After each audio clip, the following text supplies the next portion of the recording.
नमस्कार विद्यार्थी मित्रांनो, सॉफ्टेक कम्प्युटर एज्युकेशनच्या पुन्हा एका मराठीच्या सिरीजच्या व्हिडिओमध्ये आपलं हार्दिक स्वागत आहे. आज आहे आपला लेसन नंबर 10 आणि ह्या सिरीजचा हा शेवटचा व्हिडिओ आहे. या व्हिडिओमध्ये आपण जो काही 10वा लेसन आहे, म्हणजेच आपण जे काही लेसन्स आपण पाहतोय, म्हणजे 10 दिवसाचा जो काही कोर्स करतोय तो आज आपल्या लेसनमध्ये म्हणजे लेसनच्या द्वारे आपला आज तो कंप्लीट होणार आहे. ओके. आणि ह्या लेसनची तुम्ही 4 तास 5 तास प्रॅक्टिस केल्यानंतर आणि मी जे शब्द देते आणि जे वाक्य देते ते वाक्यांची प्रॅक्टिस केल्यानंतर तुम्ही तुमचा पॅसेज जो आहे तो टाईप करायला सुरुवात करू शकता. ओके.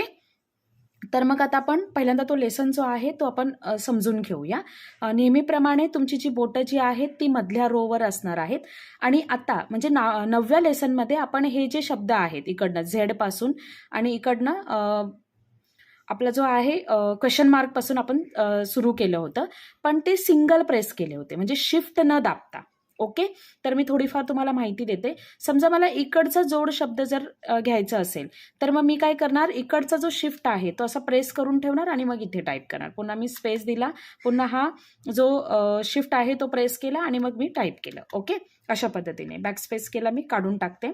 त्याच्यानंतर जर मला इकडचं जर घ्यायचं जर असेल तर मग मी इकडच्या करंगळीने हा शिफ्ट प्रेस करणार आहे. जसं मी आता इथे प्रेस करून ठेवला आणि मग हा घेतला अर्धा घ, त्याच्यानंतर न शिफ्ट दाबून, त्याच्यानंतर शिफ्ट दाबून येत नाहीये ते कारण हे शब्द नाही आहेत, घ बरोबर आलेला आहे. त्यानंतर पुन्हा शिफ्ट दाबून हा मी बटन प्रेस केला तर इथे झ येतो अर्धा, पुन्हा शिफ्ट दाबून मी प्रेस केला तर इथे आपला ढ येतो. ओके. अशा पद्धतीने आपल्याला काय करायचंय, 10वा लेसन जो आहे तो शिफ्ट दाबून म्हणजे जी बॉटमची रो आहे ती आपल्याला शिफ्ट दाबून या 10व्या लेसनमध्ये आपल्याला करायची आहे. ओके. तर मग आपण स्टार्ट करूया म्हणजे तुम्हाला जे काही आहे ते व्यवस्थित समजेल. पहिलं काय आहे, मात्रा स्पेस दिला. मी थोडंसं जरा चेंजेस करते म्हणजे तुम्हाला जे काही आहे ते डार्क दिसेल, त्याला बोल्ड करून घेते आणि त्याचा कलर चेंज करते. ओके. मग आता आपण स्टार्ट करूया. पहिल्यांदा घेतला मी मात्रा आणि मग त्याच्यानंतर स्पेस दिला आणि हा शिफ्ट दाबून मला झेड हे प्रेस करायचे म्हणजे तिथे येतो रफार. आता तुम्ही म्हणाल की मॅडम हे रफार दिसत नाहीये, तर हो, जेव्हा तुम्ही सिंगल प्रेस करता तेव्हा तो व्यवस्थित रफार दिसत नाही, पण मी तुम्हाला दाखवते. मी हे बॅक स्पेस केलं, इथे मी क, हा काय आहे आपला इथे क येतो आणि मग मी हे बघा स्पष्ट दिसण्यासाठी बोटं उचलते, हा मी शिफ्ट दाबला आणि झेड हा मी प्रेस केला. हा बघा, हा आला ना त्याच्या डोक्यावर, त्याला म्हणतात ते तुमचा रफार. ओके. पण जर तो विदाऊट जर आपण एखादा अक्षर जर घेतोय तर तो तुम्हाला तसाच दिसणार. ओके. पण त्या शिफ्ट दाबून झेडवर तुमचा काय येतो, रफार येतो. आणि जर नॉर्मल जर तुम्ही जर झेड जर प्रेस करता तर त्याला खाली असा तो जो आपण सामग्री वगैरे लिहितो की नाही, समजा मी लिहून दाखवते, ग लिहिते मी. आता तुमचा जो जो तुमचा ग जो आहे तो इथे येतो आणि मग त्याच्या एक्सवर आणि मग मला ग्र करायचे तर मग मी काय केलं, झेड प्रेस केला. हा बघा, त्याने काय केलं, त्याचा पोट फाडलेला आहे. हा आपण 9व्या लेसनमध्ये पाहिला होता, कारण ऍक्च्युली जे सिंगल प्रेस केल्यानंतर ते व्यवस्थित दिसत नाहीये, त्याच्यामुळे कन्फ्यूज होऊ नका. ओके. आता तुम्हाला बऱ्यापैकी कळलंच असेल. आपण आपला लेसन जो आहे तो आपण आता स्टार्ट करूया. मी पूर्णच काढून टाकते म्हणजे पहिल्यापासून तुम्हाला सुरुवात करता. बोटं मी ठेवून दिली. त्याच्यानंतर पहिल्यांदा जो आहे तो मात्रा स्पेस, नंतर शिफ्ट दाबला मी आणि मग घेतला रफार स्पेस, पुन्हा मात्रा स्पेस. ओके.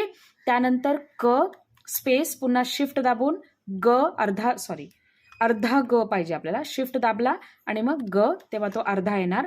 त्यानंतर पुन्हा क आणि मग स्पेस. ओके. त्यानंतर पहिली विलांटी स्पेस, शिफ्ट दाबायचे आपल्याला आणि इथे तो अर्धा ब येतो. मग शिफ्ट दाबला आणि ब, पुन्हा स्पेस, पुन्हा पहिली विलांटी स्पेस. ओके. त्याच्यानंतर पुढचं जे आहे ते ह, स्पेस दिला, पुन्हा शिफ्ट दाबायचे आपल्याला, अर्धा शब्द घ्यायचे, अर्धा नाही येते ते ऍक्च्युली पूर्ण येतो, ट येतो तिथे. मग मी शिफ्ट दाबला आणि इथे घेतला ट, पुन्हा स्पेस दिला, पुन्हा शिफ्ट दाबला, बी हे बटन, तिथे येतो ठ आणि स्पेस. कळलं?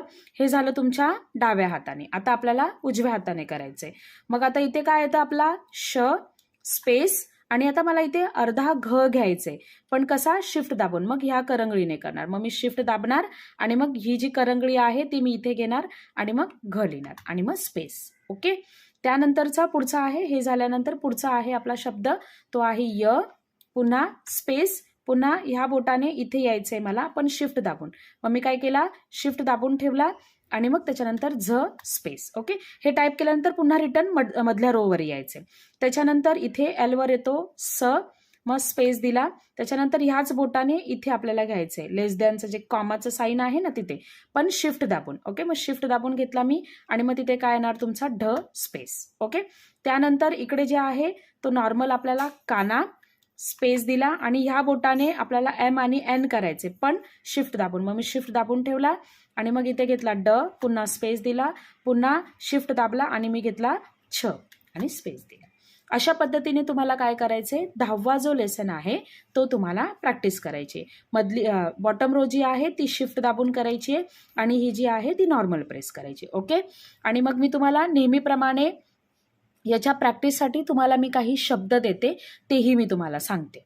10व्या लेसनसाठी हे पहिल्यांदा काही शब्द आहेत, जसं आई, बग्गी, गर्व, तब्येत वगैरे हे, आणि काही विराम चिन्हे वगैरे पण सांगितले. म्हणजे जसं तुम्ही बोलू शकता की 10व्या लेसनसाठी काही नियम दिलेले आहेत. ओके, मग नियम कोणते आहेत, तर पहिला नियम आहे परिच्छेदातील पहिलं वाक्य सुरू करण्यापूर्वी 5 वेळा अंतरिका सोडाव्यात. आता हे मराठी जरा वेगळं वाटतं वाचायला, पण मी तुम्हाला एक्सप्लेन करून सांगते.